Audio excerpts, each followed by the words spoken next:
ഓം നമ ശിവായ.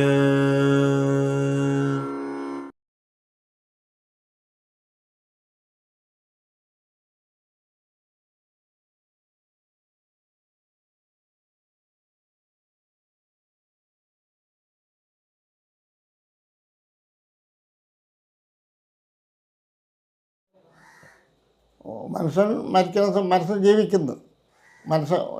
ജഡചലനം എടുത്തതിന് ശേഷം ഒരു മനുഷ്യൻ ജീവിക്കുന്നത് വയസ്സ് മുടിഞ്ഞല്ല ചാകുന്നത്. വയസ്സ് മുടിഞ്ഞ് ചാകുന്നത് അപൂർവമാണ്. നോയി നൊടിയിനാൽ ദുരിതങ്ങളിനാൽ ആണ് മനുഷ്യൻ മരിക്കുന്നത്.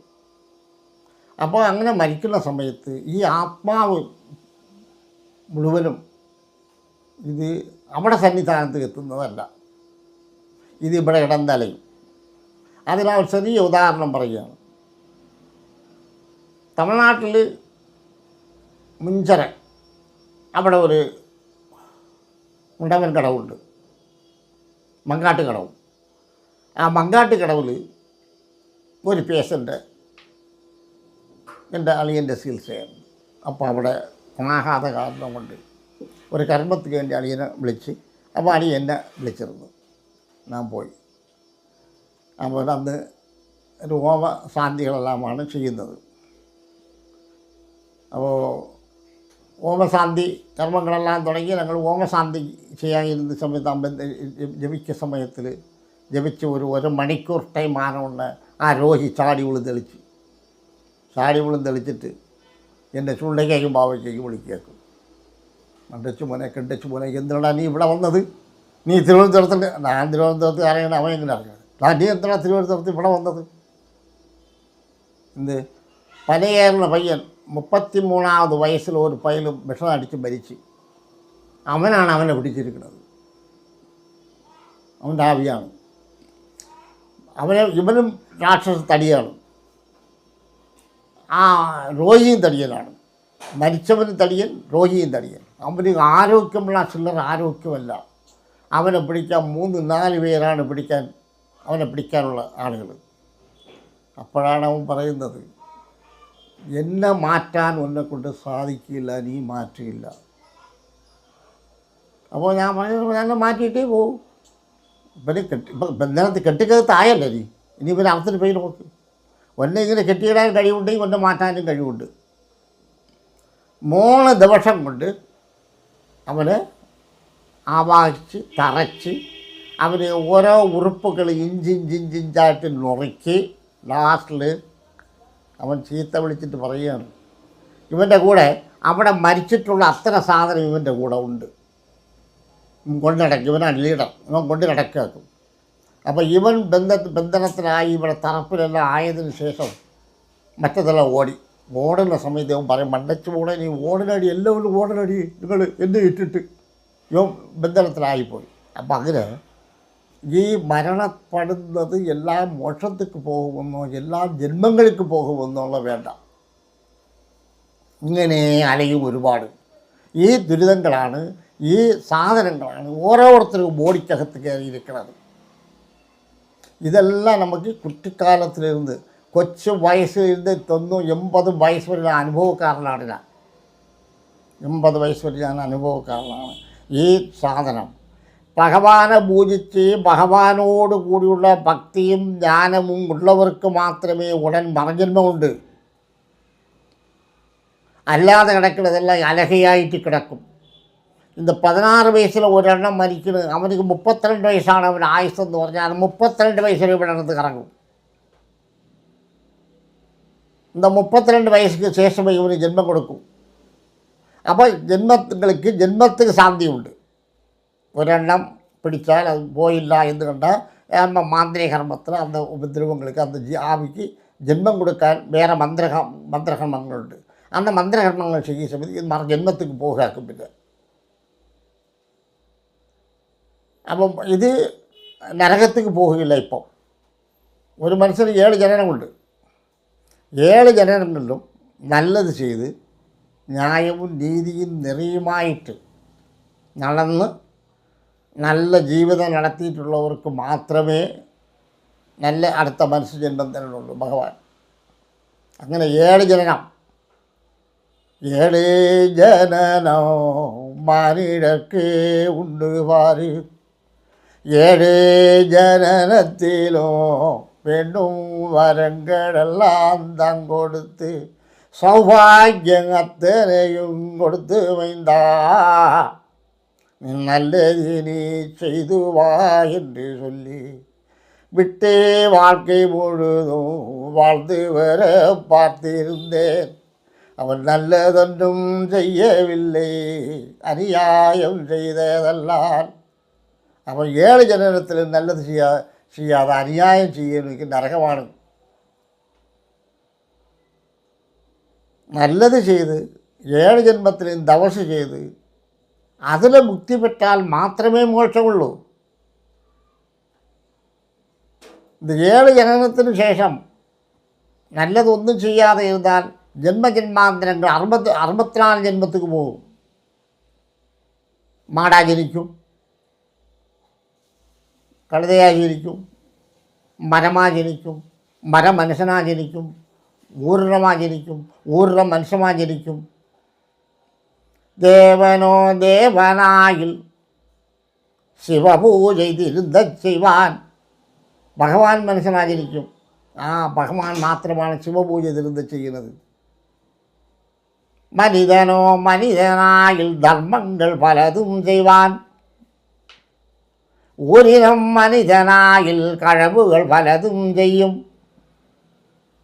വൃക്ഷമോ മനിതനായിൽ ചണ്ടികൾ പലതും ചെയ്യും. ഇങ്ങനെ ഓരോ ജനങ്ങളും മനുഷ്യൻ മൃഗമാചരിക്കുന്നത്, മരം മനുഷ്യനാചരിക്കുന്നത്. അതാണ് ഏതൊരു മരവും അനാവശ്യമായി മുറിക്കരുത്, ഏതൊരു ജീവജാലങ്ങളെ അനാവശ്യമായി കൊല്ലരുത് എന്ന് പറയുന്നത്. അതിനൊക്കെ ഏത് ക്യാൻസർ വകുപ്പിൽ പറയും. ക്യാൻസർ വകുപ്പിൽ 7 ജന്മം വരെ ഒരു ക്യാൻസർ, ഒരു രോഗിക്ക് ഒരു ക്യാൻസർ വന്നാൽ 7 ജന്മവും ഇരിക്കും. 7 ജനനോ இந்த രോഗം ഇരുപ്പതാമേ. 7 ജനനം ക്യാൻസർ രോഗം ഇരിക്കും. ഇപ്പം പറയുന്നത് ക്യാൻസർ രോഗം കൂടിക്കൊണ്ടിരിക്കണമെന്ന്. ക്യാൻസർ കൂടാതെ എന്ത് ചെയ്യും? അவ்வளவு പേർക്ക് ക്യാൻസറാണ് വരാൻ പോണത്, മാരക രോഗമായിട്ട്. അത് ക്യാൻസർ വകുപ്പിലെ പറയുകയാണ്, അന്യായ വകുപ്പല്ല, ക്യാൻസർ വകുപ്പിലെ പറയും. അത് കണക്കെടുക്കുന്ന സമയത്ത് ജനനങ്ങൾ അമ്പളവും ക്യാൻസർ രോഗിയായിട്ട് ജനിച്ചുകൊണ്ടിരിക്കാൻ ഇപ്പോൾ. അപ്പോൾ இந்த മനുഷ്യ ജീവൻ മോക്ഷത്തേക്ക് പോകണമെന്ന വലിയ പാടുണ്ട്. ദിവസിൻ്റെ കൂടെ മാത്രമേ മനുഷ്യജീവൻ മോക്ഷത്തേക്ക് പോകും. അല്ലേ இந்த 7 ജന്മം 64 ജന്മം കഴിഞ്ഞിട്ട് നരകത്തേക്കേ പോകും. അപ്പോൾ നരകം എന്ന് പറഞ്ഞാൽ നരകം എങ്ങനെ ഇരിക്കണമെന്ന് ആരും അറിയില്ല, ആരും കാണുന്നില്ല.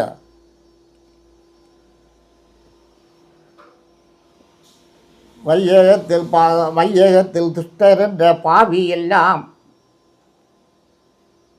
യമദൂതൻ കൈക്കുൾപട്ട് നരകർക്കൊരു പാലമാകി, അരകുതേഴരകർക്കൊരു പാലമാകി. എന്നാഴും കല്ലുടൈത്ത് ചുവടെടുത്ത് എറുമ്പൊടിந்து നല്ലിരുളുക്കുള്ളായി കണ്ടാണാമൽ നലമിഴந்து പിടം പോലെ നാറ്റമാകി. പുലികടുവാ മൃഗങ്ങൾക്ക് ഇരയുമായി പെരുന്തரை ഭൂതത്തിൻ അടിയിടികൾ ഉദയും കൊണ്ട് എന്നാഴും കൊടുമ്പാവി ഭൂതൻ കൈക്കുൾപട്ട് കൊടുമ്പാവി കൊടുനരകൾ താങ്കിടന്ന് കുലൈമാർമാര്. ഇത് അഗസ്ത്യർ ഭഗവാൻ പറഞ്ഞിട്ടുള്ള ശാസ്ത്രമാണിത്, മോഡലാണ്. കൊടുമ്പാവി കൊടുനരകൾ താങ്കിടന്ന് കുലൈമാർമാര് കുലയാമൽ യാനുബന്ധൻ കൽപ്പമുണ്ട്. അഗസ്ത്യർ ഭഗവാൻ ഈ നരകാക്കിരിക്ക് ഉൾപ്പെടാതെ കൽപ്പം തപസ് ചെയ്ത് കൽപ്പമുണ്ട് യാനുബന്ധൻ കൽപ്പമുണ്ട്. അല്ല കൂറ്ററിந்து മോക്ഷസഭയ്ക്കുൾ പുகுந்தேன். നീ ആരപ്പാ എന്ന് കേട്ടാർ അരണാർദാനും நான் அகஸ்தியன் என்று சொன்னேன். நீ அகஸ்தியன் அல்ல, அகஸ்தீசென்று எந்தனுக்கு ஒரு பேரும் தந்தார். பகவானுக்கு அகஸ்தீசன் என்று ஒரு பேர் சிவபெருமான் கொடுத்து, அகஸ்தீசன் என்று எந்தனுக்கு ஒரு பேரும் தந்தார். நீ வாப்பா என்று சொல்லி அஞ்செழுத்தில் மகிமேதனை பகர்ந்தார்வாரு. அதான் அஞ்செழுத்து, அது பஞ்சாட்சரம். அகாரிகார உகாரிகார உகாரம், ஆ இ ஊ ஏ ஓ உள்ள அஞ்சும் உயிரெழுத்து பஞ்சாட்சரமும், நாமா சி வாயா என்ற அஞ்செழுத்தும் மெய்யெழுத்து பஞ்சாட்சரமும். அந்த அஞ்சு எழுத்துன்ற மகிமை பற்றி பகவான் அகஸ்தியருக்கு உபதேசிக்கிறார்கள். அஞ்செழுத்தின் மகிமை தன்னை பகர்ந்தார்வாறு. பெருநூல் பாடுதற்கு என்னாவில் சூலம் கொண்டு எழுதி போட்டார். பகவான் சூலம் கொண்டு பெருநூல் சாஸ்திரங்கள் பாடுவதற்கு அகஸ்தியர் பகவான் நாங்கள் சூலம் கொண்டு எழுதி. அம்மை அவள் எந்தனுக்கு சுருதி முடி அனுபோக சூட்டம் சொன்னாள். அம்மா சுருதி முடி அனுபோக சூட்டம், அனுபோக சூட்டம் சொன்னாள். நான் எந்நாளும் வாழ்ந்திருக்க ஆதி திருவரமும் பெற்றேன். அந்த ஆதி என்ற பராபரத்தில் நின்று கொண்டு நான் பாடினேன் சாஸ்திரங்கள் கோடா கோடி.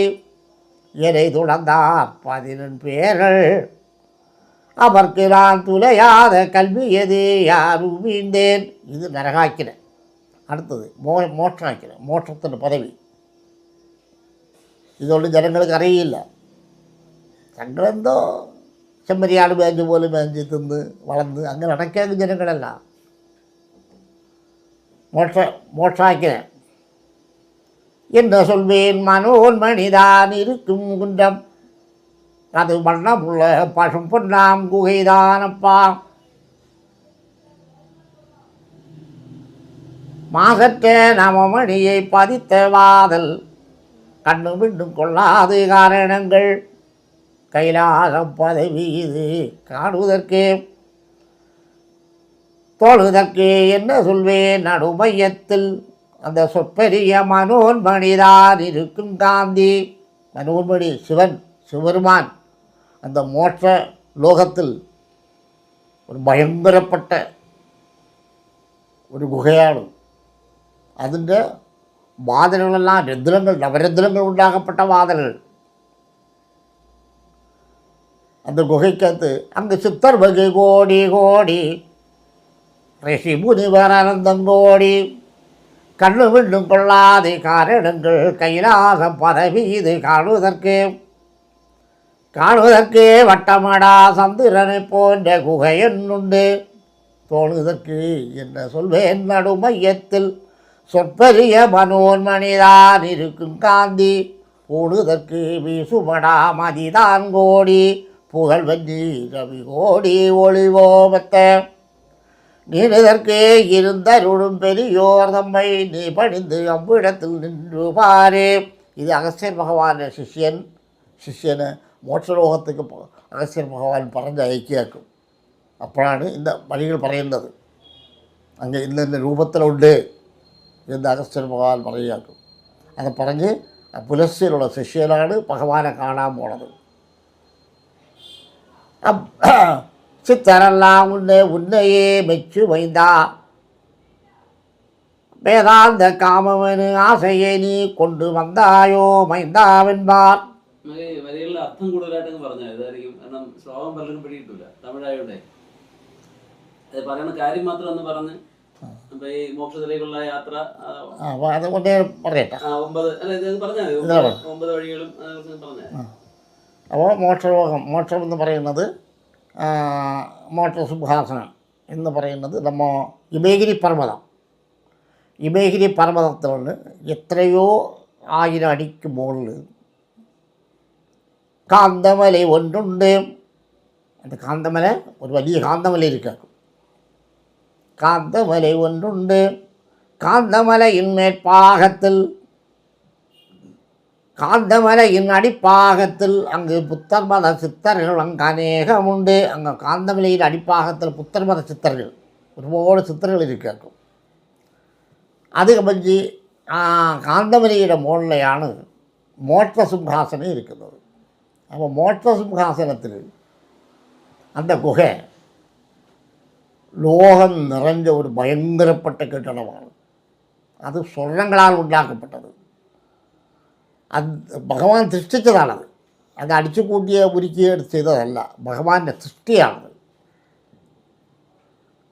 അതിൻ്റെ വാതിലുകളെല്ലാം നവരത്നങ്ങളാൽ ഉണ്ടാക്കപ്പെട്ട വാതിലുകൾ.